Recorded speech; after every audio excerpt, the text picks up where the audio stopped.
If you do not ask, the teacher asks. That's how it works. Can you turn this on? Sure, inshallah, definitely.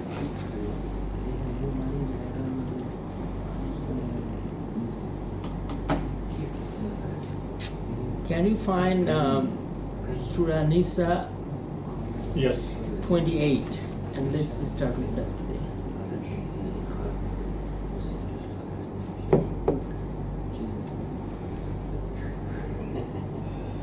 Not good with green tea, you have black tea as well. That's okay. Next time we can do that. But I brought honey. Black tea without honey is not good. Okay, that's Black good. tea is good, but I'll bring honey next time. If you find it, I'll I have honey in the Oh, office. Okay, that's good. I'll bring pure honey from the province to you, inshallah. Oh, that's the best. Yeah. That's the best. I got some. I got 50 kilograms of honey from Pakistan. But I always say that local honey is the best because this is Allah prepared it for here, right? Yeah, as per my knowledge, that's really pure. Yes. Inshallah. See, even honey, which is the purest thing you can have, also has different grades. Just like movement, all movement goes to go to heaven, but their ranks. Honey has the same. Same with gold. I live here in the hostel. Next time, inshallah, when I go there, I will bring. Thank you.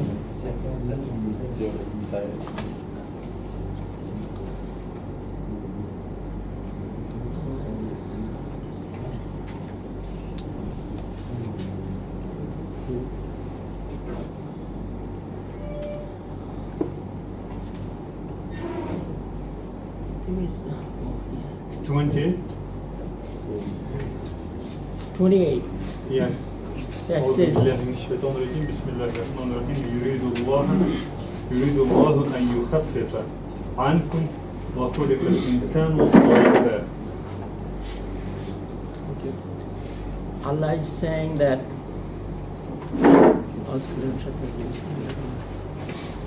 Allah is saying that He wants to lighten our burden. He doesn't want to burden us. But right after, He's saying the reason humans are created weak. Daif, right? That's the word. Humans are created weak. Remember we said we have 99 godly qualities, Yes. but we have weakness. Because if we only had godly qualities, we would never fail. So test becomes important if you have certain weakness. Otherwise there is no point testing them. They're all perfect. Today we'll talk about that weakness. Where do we have weakness and how? Intellectually. Anyway, we start with 99 qualities. They all manifest at birth. No, they do not all. Not all qualities manifest at birth. Give an example. Trusting. Have you seen a baby? They trust parents 100%. Yes. They have no doubt. Right? They never think that the mother can throw them out. Baby is crying, as soon as mother grabs, he's quiet. Yet there are mothers that kill, isn't it? Abortion is killing. Yeah. But they trust up to the last moment. Even when the mother is killing, they trust. We have very sad stories where mother pushed the children in a car. She wanted to kill them in a lake. Up to the last moment they're crying for her to save them. They do not understand that she's the one killing them. Their trust never goes away. What is that? Mu'min. Mu'min is trusting. Allah calls Himself Al-Mu'min. Loving. Have you seen the face of a baby when he or she looks at the mother, full of love. They're just giggling. The faces reminds you of Allah. They're full of love. Who is that full of love? Allah will do it. Epitome of love. It's not hub.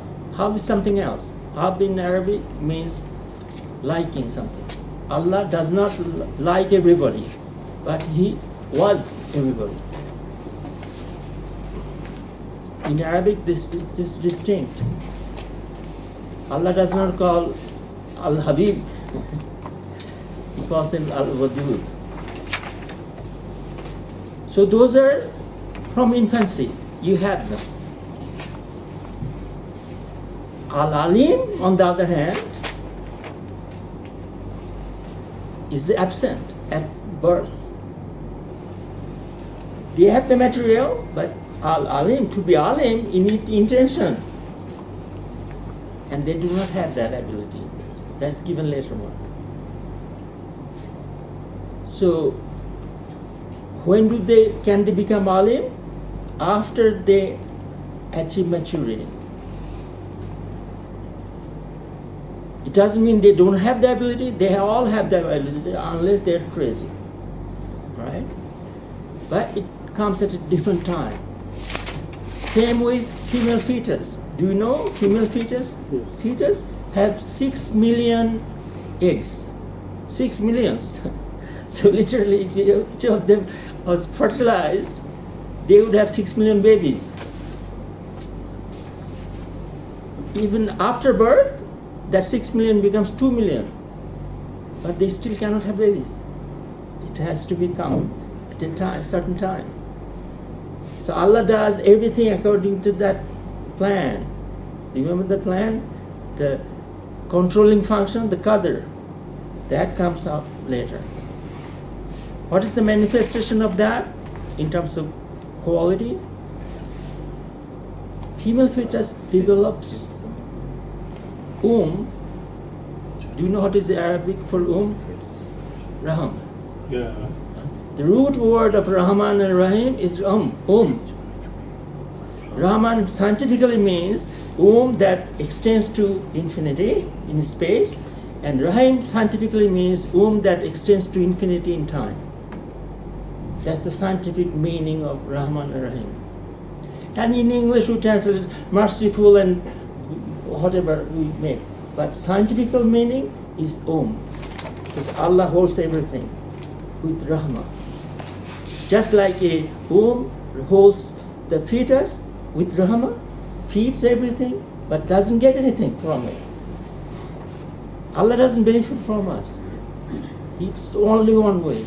So it's very important to see things scientifically, and then you can find true meaning. And you have goosebumps when you think about it. So that Raham, a child has as a fetus 7 weeks after conception. But Raham becomes meaningful only at maturity. For male, it's the same. We cannot have empathy. The word empathy means your ability to understand what others are going through. Not because you have experience in that's sympathy, but empathy means you never experienced it, you still understand. See, Allah will never experience how humans feel. That's why it's called empathy.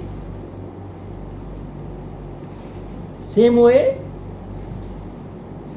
the ability to understand. If you are never poor, if you are rich, your ability to understand what poor are going through is called empathy. Yes.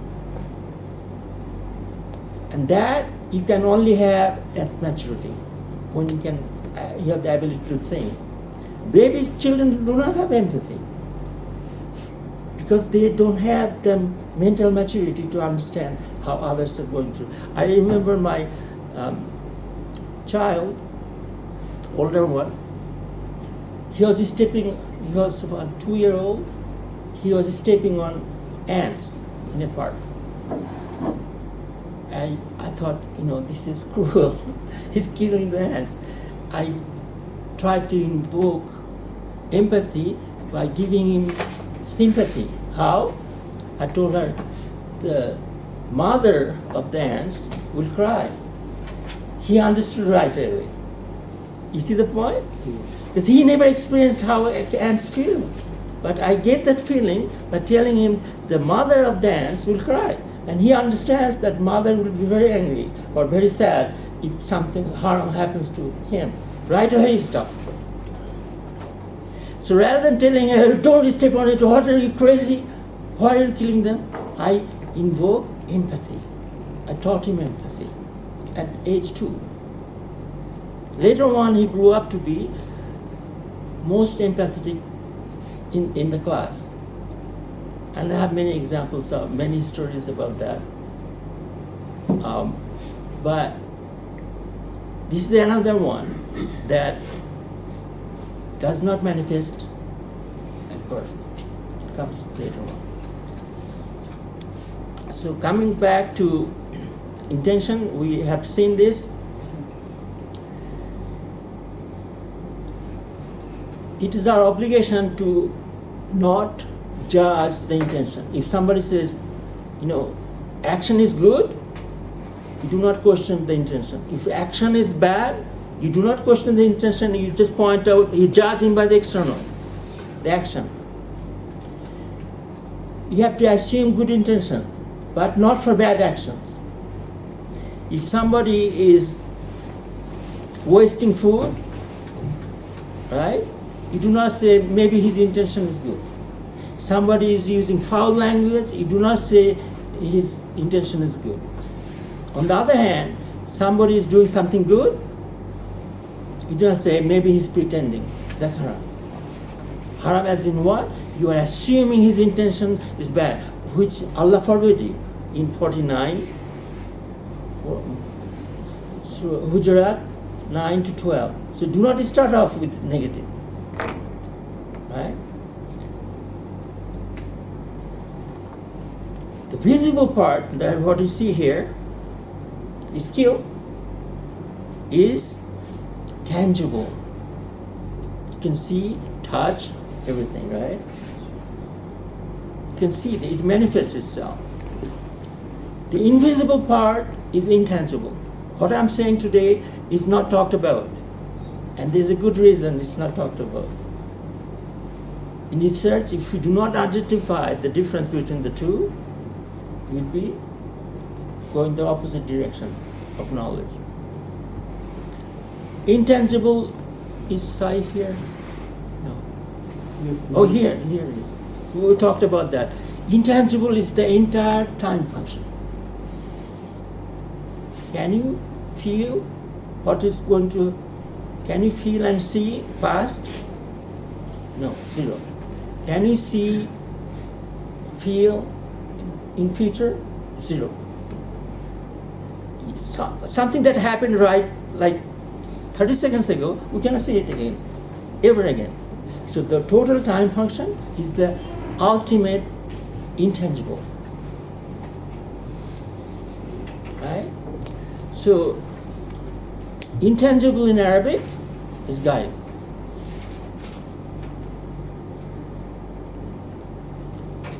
And it's always interesting because I came up with the word, with the notion of intangible independently. Then later on I looked for the meaning in Quran and I found out it's ghaib. Now I'm asking you, what is the most intangible entity you know? Most intangible entity. Entity. What is it? I thought history. Yes, that's the correct answer. It is true, but entity, when I say history is creation of Allah, right? Yes. Entity, Allah included. Who is more intangible than Allah? No. No one. He will make himself visible only in heaven for good guys.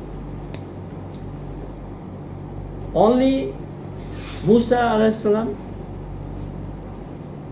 had the glory of seeing him, but we don't know how much.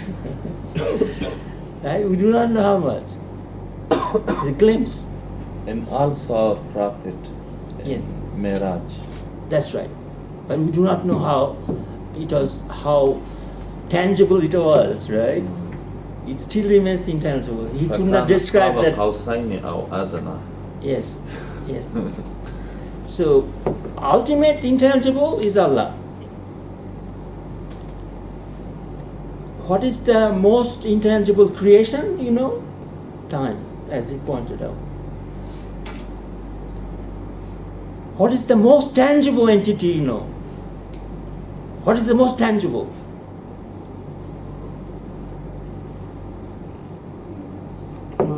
You always see it. Always feel it. Yourself. Yes. See, the moment you wake up, even in sleep, you know, you feel. So most tangible is us, ourselves. But what time frame? For how long, you know? For delta t approaching zero. Right now I see it, but boom, it became past. I don't see it anymore, the past. So the time frame we are tangible, we can see tangible, is delta t going to zero.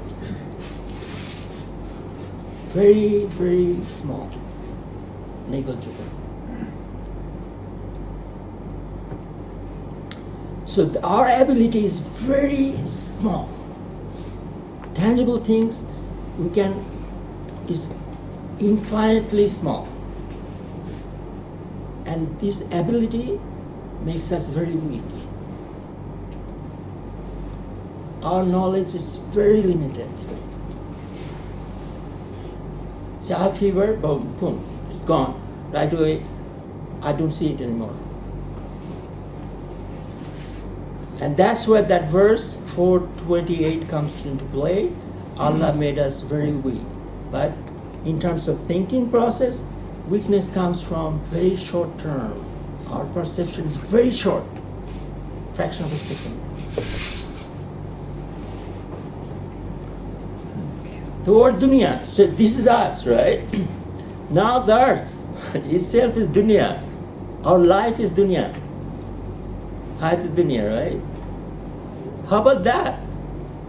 Literally dunya means, Quran is very scientific, Arabic is very scientific. The word dunya itself means lower, lowliest, and very near, very short term. Literally, it embodies delta t going to zero. So what happened if you focus on the delta t equal to going to zero? What is the punishment? If you take that approach, that I'm going to remedy short term, I'm going to focus on short term, this is what happens to you. It's in Surah Nazia, verse 38, 39. Somebody can recite that?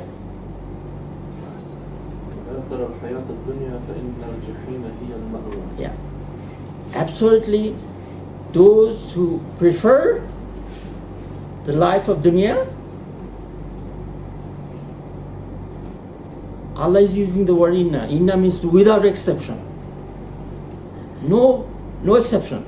If you prefer life of dunya, boom, you're gone to hell. And Allah doesn't lie. It's very important when you're taking an approach. Anything you're doing, I'm going to do short term, that means you're failed. I'm going to drink something because it gives me pleasure. I'm going to rape somebody because for 30 seconds I want pleasure. You're gone. You cannot take that approach. Yet new science, which is science with dollar sign, is marked by focus on intangibles. Everything they do is focusing on tangible. This one, they say, well, it's a straight line. Because they saw, it looks like a straight line.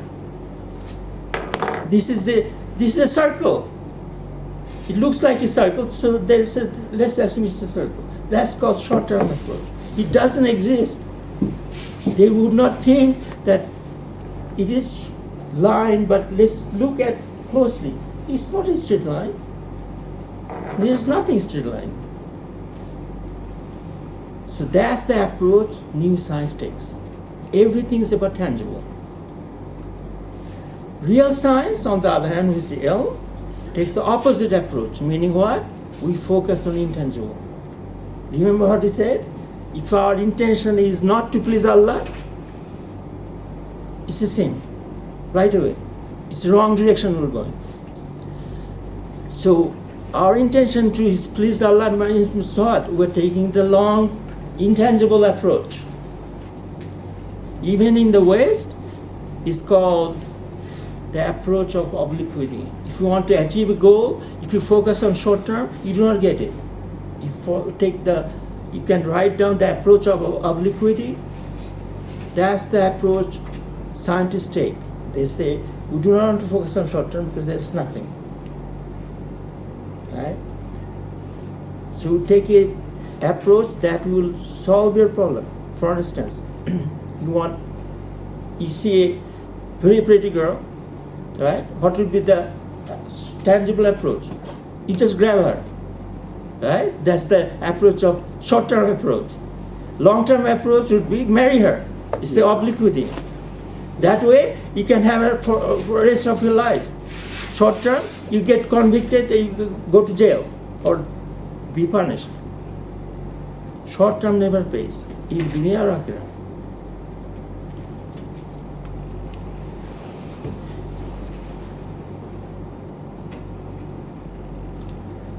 Because of this last for short term, Allah calls us in Surah Alaq. Somebody recite this? كلا إن الإنسان ليطغى. Once more, Allah is using inna, means without exception, we have this weakness. We are fascinated by short term. But that made us addicted to tagut. We exceed bounds. Why? Because we are fascinated by the short term. I want to get the result now. We are impatient. And this taga, starts with focus on tangible. The moment you look for tangible, you're exceeding bounds.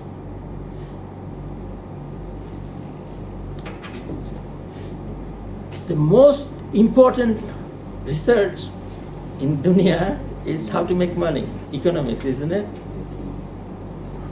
And we introduced money is considered to be the most tangible asset. It stays on you. Hey, you like counting money, it's there, right? So economics that was taught to us is approach, it's tangible, everything tangible. What is the bottom line? How much money? We reverse that in our book, 2007. Literally, that's the time I was talking about intangibles, before knowing ghaib. And we wrote this book, 405 pages, talks about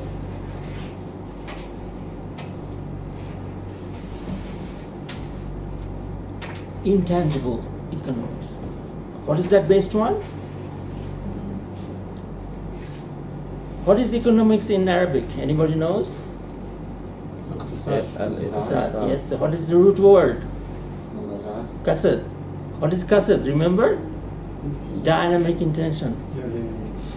You see, if your intention is to make money, that's when you take approach of tangible.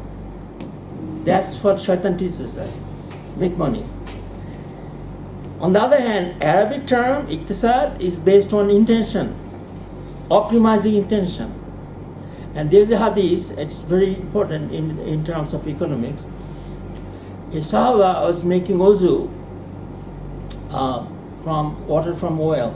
Prophet saw it and he said, do kasad, meaning economize. But also it means orient your, optimize your intention. And he said, Prophet, here is it's a well, meaning there is no shortage of water, right? Why should I economize? He said, even if it's a river you are making wuzu from, you have to kasab. See, in Western society, in the new science, if you have more money, you spend more. In Islam, money, how much money you have is not relevant. What is your intention and what is how you can economize, how you can optimize is your criteria. So from the root is quite different approach. And if this is in economics, guess what? In every aspect of science and engineering, it's the same. We take opposite approach than what we have been taught last 300 years. The first author was a Jewish guy, a pro-Palestine and anti-Israel Jew, but he ended up, I talked about him, he ended up being most reliable research associate of mine, and he wrote his own books. And later on, in 2019, he became Muslim, naturally. Only last year he passed away. So how can we avoid all legality approach? If it is to make intention to please Allah, how it happens in practice? Yes, that's if your intention is to please Allah, that's when you use the knowledge model. Do you remember the knowledge model? This is intention based. It's coming up later, but this is the knowledge model.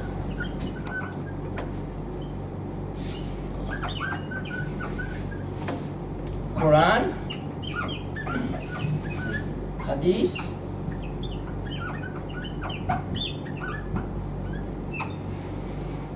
time scaling. This is decision to do what? To do anything.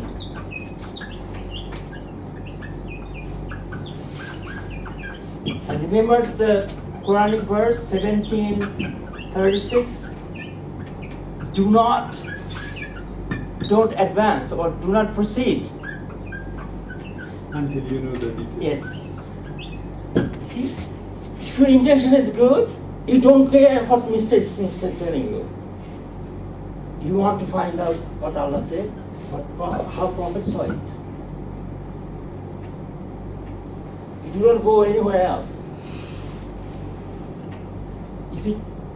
If somebody comes to you, again, that one is 49:6. Somebody comes to you with any information. You say, I want to investigate. Does it contradict Quran? Does it contradict Hadith? Then you cancel him. Do not start. So that's why knowing is true or false is the first thing. And this is the process. So scientifically, this is ijtihad. Again, scientific meaning.